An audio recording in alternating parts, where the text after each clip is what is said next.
Assalamualaikum warahmatullahi wabarakatuh. Salam sejahtera bagi kita semua. Perkenalkan, nama saya Nunuk Latifah SEMM dengan NIDN 0713127602. Dosen di Prodi Operasionalisasi Perkantoran Digital atau OPD Akademi Komunitas Negeri Putra Sang Fajar Blitar. Pada kesempatan ini saya akan menjelaskan pernyataan diri dosen dalam unjuk kerja Tridharma Perguruan Tinggi atau PDD UKT-PT bidang pengajaran untuk sertifikasi dosen tahun 2023. Pada PDD UKT-PT ini, saya akan memaparkan mata kuliah yang saya ampu di semester ganjil, yaitu mata kuliah Basic Accounting dengan 2 bobot SKS. Adapun metode pembelajaran yang saya lakukan adalah DIA, yaitu Delivery, Interaction, dan Assessment. Delivery adalah bagaimana saya menyampaikan perkuliahan agar mahasiswa mudah memahami materi yang saya sampaikan. Interaction adalah bagaimana saya melakukan interaksi dengan mahasiswa. Assessment adalah bagaimana cara saya melakukan penilaian objektif dan terstruktur atas apa yang dilakukan oleh mahasiswa. Sebelum saya menjelaskan pelaksanaan perkuliahan di kelas, saya akan menyampaikan terlebih dahulu deskripsi mata kuliah ini.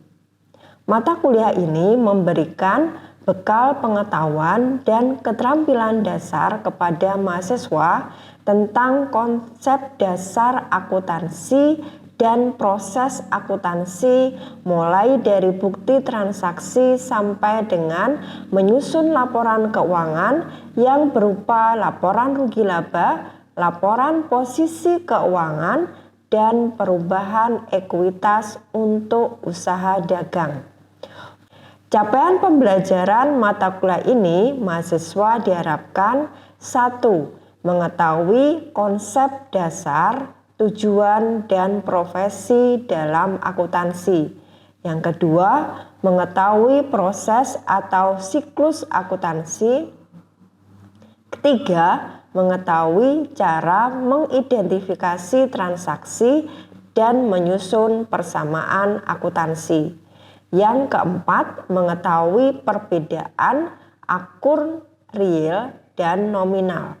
Yang kelima, mampu menyusun laporan keuangan berupa laporan rugi laba, laporan posisi keuangan, dan perubahan modal untuk usaha dagang. Materi yang diberikan selama 1 semester adalah akuntansi dan lingkungan bisnis, proses akuntansi dan laporan keuangan, persamaan akuntansi, akun, jurnal umum dan jurnal khusus, posting, neraca saldo, jurnal penyesuaian, jurnal penutup, dan akuntansi perusahaan dagang. Dalam 1 semester terdiri dari 16 kali pertemuan. Materi ini diberikan dalam 14 kali pertemuan dan dilakukan ujian di tengah semester pada pertemuan ke-8 dan akhir semester pada pertemuan ke-16. Referensi yang digunakan dalam perkuliahan ini adalah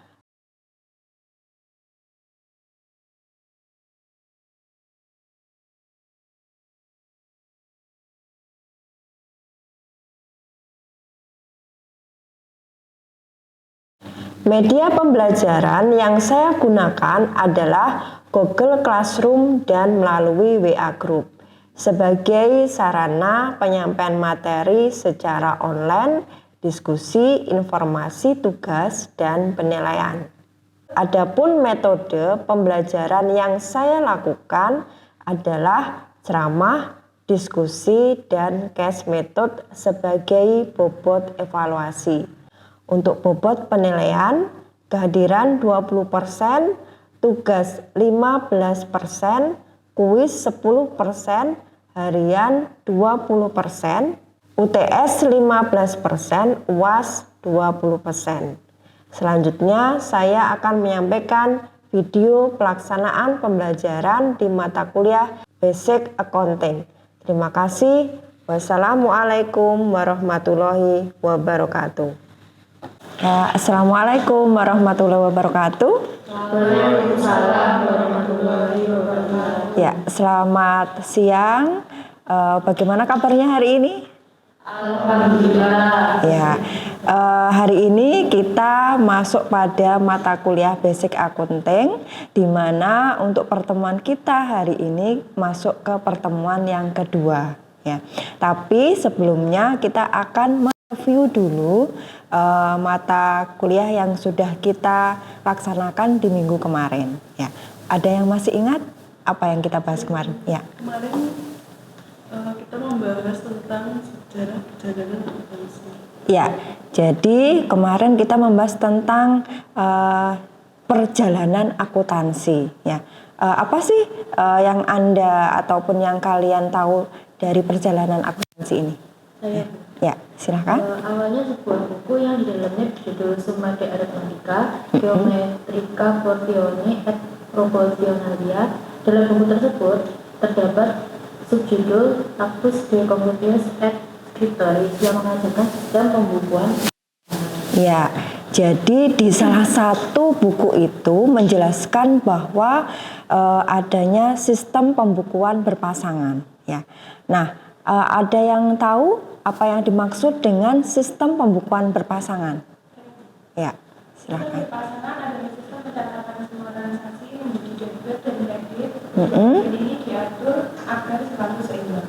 Ya, jadi inilah yang nantinya menjadi cikal bakal dari akuntansi itu, di mana untuk sistem pembukuan berpasangan ini ada sisi debit dan ada sisi kreditnya. Nah, kemudian apalagi dari perjalanan akuntansi ini? Ya? Setelah buku tersebut dipublikasi, akuntansi mulai diterapkan di Italia. Setelah Perang Dunia Kedua, pengaruh akuntansi semakin terasa di dunia barat. Bagi banyak negara, akuntansi merupakan masalah nasional dengan aturan standar dan praktek dalam hukum dan lingkup profesional. Ya, jadi kalau disampaikan tadi bahwasanya untuk penyusunan laporan keuangan dari hasil informasi akuntansi ini kemudian disusun, ya toh, kemudian disusun secara sistematis yang nantinya bisa menggambarkan bahwa laporan ini bagaimana kondisi dari perusahaan, kekayaannya, asetnya itu seperti apa, ya. Ya. Nah, itu yang kita pelajari di minggu kemarin.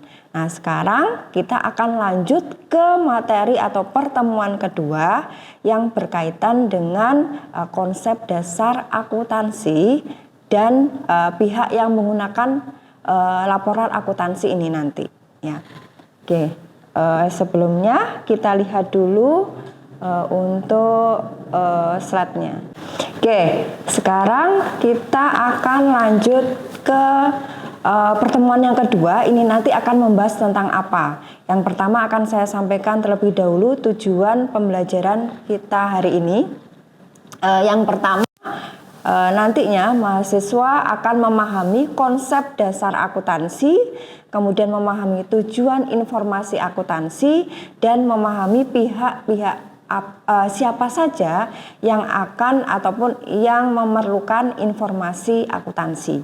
Nah, sebelumnya kita harus tahu dulu apa sih yang disebut dengan akuntansi itu.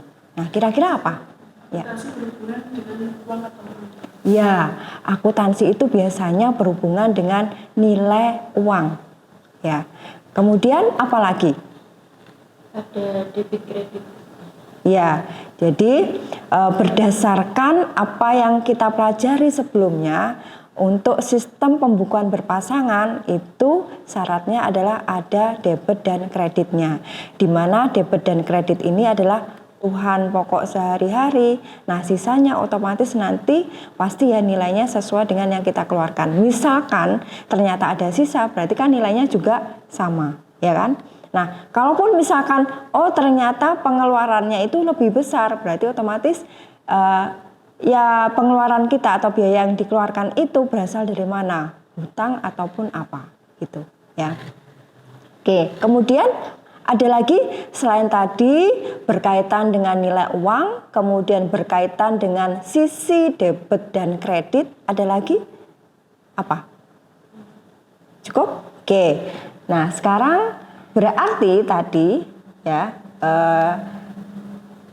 akuntansi ini, nah tadi pasti ada kaitannya dengan nilai uang ini, ya kan?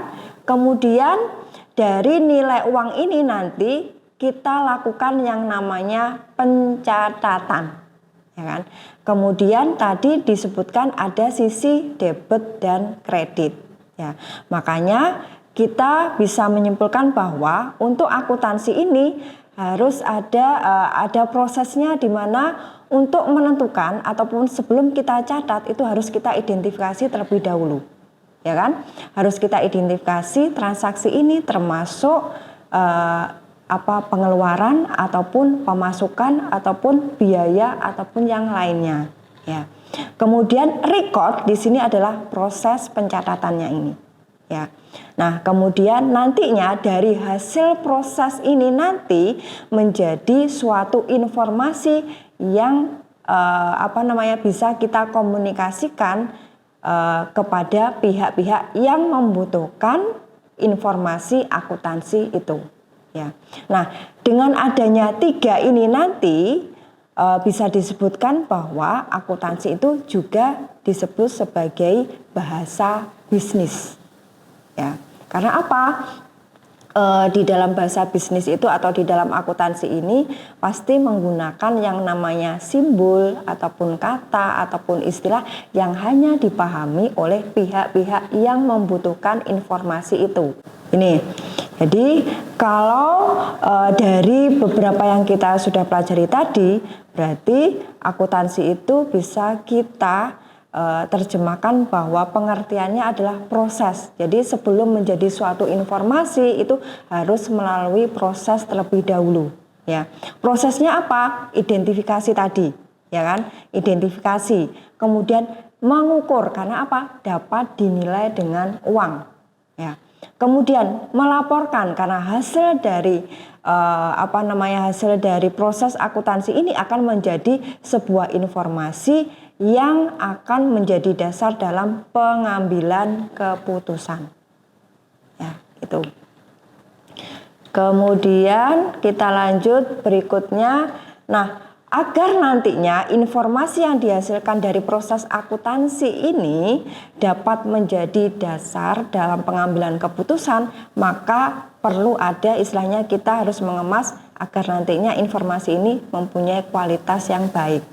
Karena apa? Nanti kalau informasi yang kita dapatkan itu adalah ternyata tidak benar, otomatis kan kita akan mengambil keputusannya ya juga tidak akan tepat, ya kan? Nah, oke. Nah, untuk kualitas dari informasi akuntansi itu ada beberapa syaratnya. Yang pertama adalah ini, dapat dipahami, ya. Kemudian yang kedua adalah relevan. Kira-kira apa yang disebut dengan relevan? Mungkin ada yang tahu? Relevan. Biasanya kan kita sering ini nggak relevan dengan apa yang yang disampaikan itu tidak relevan dengan kebutuhan, misalkan. Apa kira-kira? Kenapa? Tidak seimbang atau tidak berkaitan atau tidak berhubungan. Ya, contoh misalkan kalau kita punya usaha, kemudian kita menjual sebuah produk, ya. Nah, dari produk ini nantinya kita beli sebelum kita jual, misalkan harganya 20.000. Kemudian kita jual menjadi 22.000 misalkan. Nah, terus kita beli lagi, ya, beli lagi, istilahnya kulaan lagi. Ternyata harganya adalah naik menjadi 23.000. Nah, kira-kira nanti kita jualnya tetap ataupun akan berubah, otomatis kan kita akan melihat sebelumnya itu harganya berapa. Nah, paling tidak sebelumnya ini kan yang berdekatan pada saat kita membeli, ya kan? Tidak mungkin misalkan kita membelinya misalkan masih awal bulan misalkan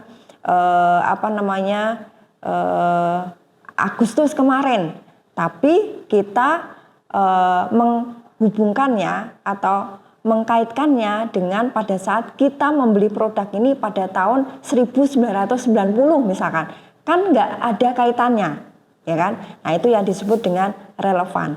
Nah, kemudian nantinya yang dimaksud dengan relevan ini adalah kita bisa memprediksi di masa depan. Maksudnya apa? Contoh tadi pada saat kita kulaan tadi harganya jadi 22.000. Kemungkinan kalau kita beli lagi kecenderungannya naik atau turun? Naik, ya. Kemungkinannya akan naik. Nah, berarti itu adalah prediksi untuk masa depan.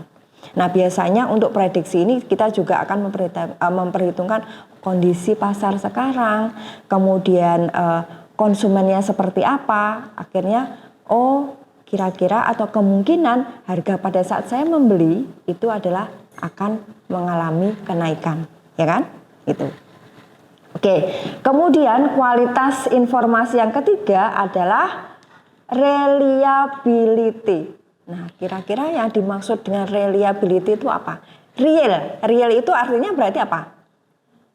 Nyata, betul, nyata. Jadi jangan sampai pada saat kita mencatat itu ternyata transaksinya tidak nyata atau tidak terjadi, ya kan?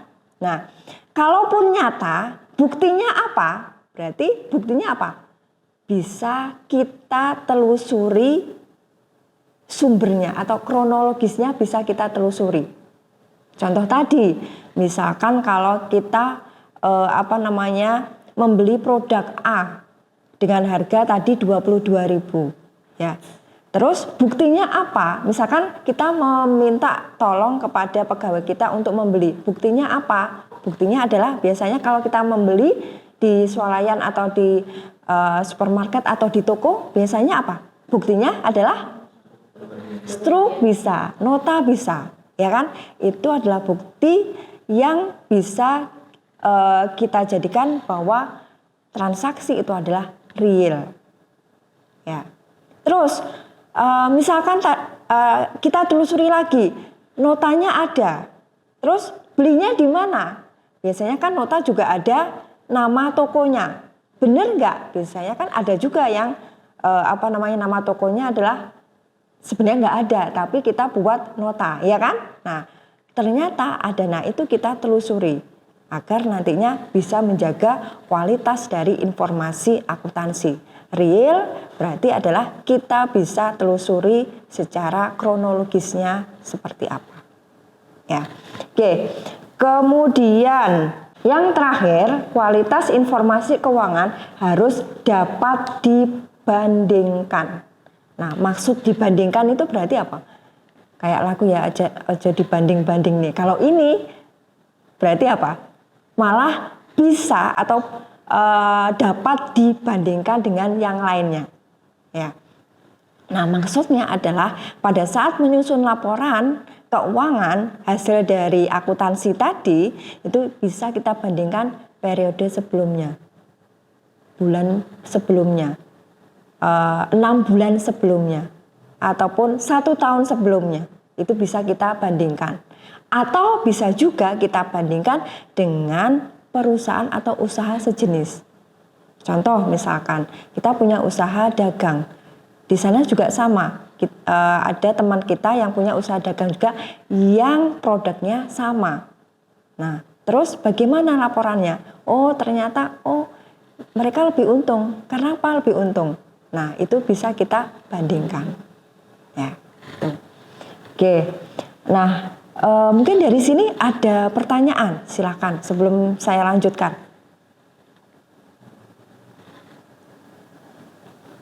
Ada? Oke, kita lanjut ya. Oke, sekarang setelah kita mengetahui kualitas yang harus ada untuk informasi akuntansi yang bentuknya adalah laporan keuangan adalah ini ya yang harus kita perhatikan.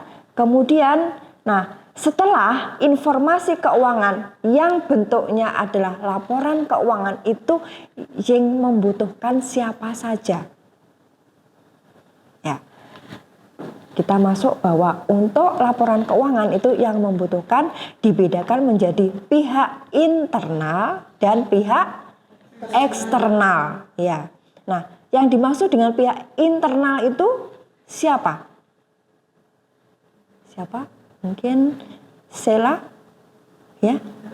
Dalam dan luar perusahaan. Ya, kalau in berarti apa? Pihak dalam. Dalam. Kalau X berarti pihak luar. Ya. Nah, contohnya. Kalau ini pimpinan usaha, kalau eksternal pihak bank. Ya. Salah satu contohnya, kalau internal itu berarti kan lingkup di dalam perusahaan. Ya, lingkup di dalam perusahaan itu bisa saja adalah tadi siapa, Mbak Sela? Pemilik, ya, pemilik perusahaan. Nah, jadi yang dimaksud dengan pemilik ini bisa saja adalah pimpinan usaha, ya toh? Ataupun bisa saja tidak dijalankan sendiri tapi bisa saja dia menyuruh orang untuk melaksanakan kegiatan di usahanya, berarti dia adalah seorang manajer, ya kan? Itu.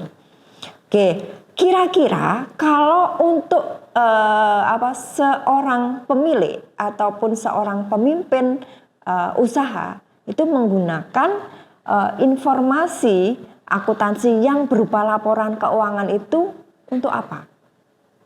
Digunakan untuk apa? Oh, ini. Jadi istilahnya kalau saya punya usaha, terus ternyata pada 1 bulan ini penjualannya meningkat atau turun, ya kan? Terus kalau meningkat, kemungkinan apa yang harus saya lakukan agar nantinya usaha saya atau penjualannya lebih baik dari bulan ini? Pastinya kan seperti itu. Ya. Terus paling tidak nantinya dari pemilik juga akan ingin tahu dari laporan keuangan itu, aku untung atau rugi dari usaha yang saya lakukan, ya kan? Pasti kan, karena apa? Tujuan dari usaha adalah apa? Tujuannya dari usaha itu apa? Iya, mendapatkan keuntungan. Ya, jadi yang saya lakukan usaha saya selama ini untung atau enggak? Ya. Atau kalau misalkan kalau untung berarti bagaimana caranya untuk meningkatkan atau mungkin mau menambah produk yang saya jual misalkan. Ataupun mungkin saya butuh membuka cabang baru misalkan. Nah, seperti itu. Jadi itu adalah gunanya dari laporan keuangan yang disajikan tadi. Ya, dengan melihat di laporan keuangan, oh ternyata saya untung, oh ternyata penjualan saya meningkat. Berarti saya butuh ini enggak, butuh misalkan kalau usahanya dalam bentuk usaha dagang tadi, saya butuh enggak membutuhkan karyawan atau tidak. Mampu enggak misalkan saya butuh karyawan dengan kekayaan saya saat ini. Nah, itu menjadi bahan pengambilan keputusan setelah melihat laporan keuangan dari usaha kita. Ya. Oke. Kemudian selain tadi pemilik perusahaan, siapa lagi? Pihak internalnya. Contohnya siapa lagi? Bagian marketing. Oke. Sekarang kita masuk ke eksternal. Tadi Mbak Sela menyebutkan bahwasanya salah satu pihak yang membutuhkan laporan keuangan adalah bank. Ya. Nah, bank ini biasanya apa? Untuk pengajuan apa ini? Kredit atau pinjaman, ya kan? Nah, bedanya antara kreditor dan investor itu apa? Investor sama kreditor apa?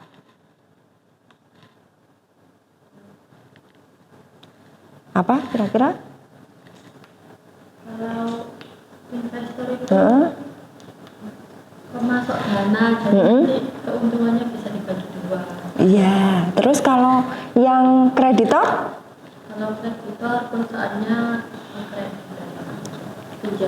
pinjam. Ya, jadi bedanya kalau investor ini adalah menanamkan dana, ya kan? Jadi istilahnya adalah memberikan dana, nanti yang diperoleh apa? Pembagian laba atau keuntungan. Ya. Sedangkan kalau kreditor itu yang memberikan pinjaman, berarti nanti imbalannya adalah bunga kreditnya. Ya, itu. Nah, biasanya untuk kreditor itu salah satunya pada saat kita mengajukan pinjaman ke lembaga keuangan. Ya. Oke. Terus kalau taxing autoris kira-kira berkaitan dengan apa? Tax itu apa? Pajak, ya. Jadi nantinya biasanya setiap usaha yang kita lakukan itu pasti ada yang namanya pajak yang harus kita bayarkan. Apakah itu pajak pertambahan nilai ataupun PPh orang pribadi ataupun badan. Ya, itu. Jadi istilahnya kewajiban kita sebagai warga negara kepada negara. Nah, biasanya untuk teks ini tergantung, misalkan kalau keuntungannya lebih besar atau laba yang kita peroleh lebih besar, biasanya nanti ya pajaknya ya tergantung. Jadi istilahnya keuntungan yang kita dapatkan dari usaha itu. Ya. Oke, terus satu lagi. Nah, ini kalau customer itu apa? Konsumen. Dari apa yang sudah kita pelajari tadi, ya, dapat kita simpulkan bahwasanya yang pertama apa? Proses akuntansi itu adalah, jadi informasi yang dihasilkan itu tidak tiba-tiba menjadi informasi, tapi ada prosesnya. Nah, di mana prosesnya ini terdiri melalui proses identifikasi, pengukuran, dan apa tadi? Pengukuran, kemudian adanya pencatatan sampai dengan menghasilkan informasi yang berguna bagi pihak-pihak yang membutuhkan, ya. Kemudian pihak yang membutuhkan itu ada dua, ya kan? Tadi ada yang internal dan ada yang eksternal, ya. Kemudian apalagi untuk tujuan informasi ini adalah sebagai dasar dalam pengambilan keputusan. Ya, oke. Kemudian tadi ada beberapa kualitas untuk menjaga bahwa informasi ini akan nantinya menjadi dasar keputusan yang baik, maka ada beberapa kualitas yang harus dijaga. Masih ingat apa aja tadi? Kualitas dari informasi keuangan, satu adalah dapat dipahami. Kemudian ya, tiga, yang keempat ya, dapat dibandingkan. Itu ya. Oke, sebelum proses pembelajaran hari ini berakhir, saya sampaikan bahwa untuk materi kita nanti dapat kalian cek di Google Classroom, ya. Kemudian untuk pertemuan kita selanjutnya kita akan mempelajari tentang proses akuntansi dan profesi akuntansi. Nah, sebelumnya nanti silakan kalian baca-baca terlebih dahulu materinya di Google Classroom. Gitu ya. Oke, terima kasih untuk pertemuan kita hari ini. Saya akhiri. Selamat siang. Assalamualaikum warahmatullahi wabarakatuh.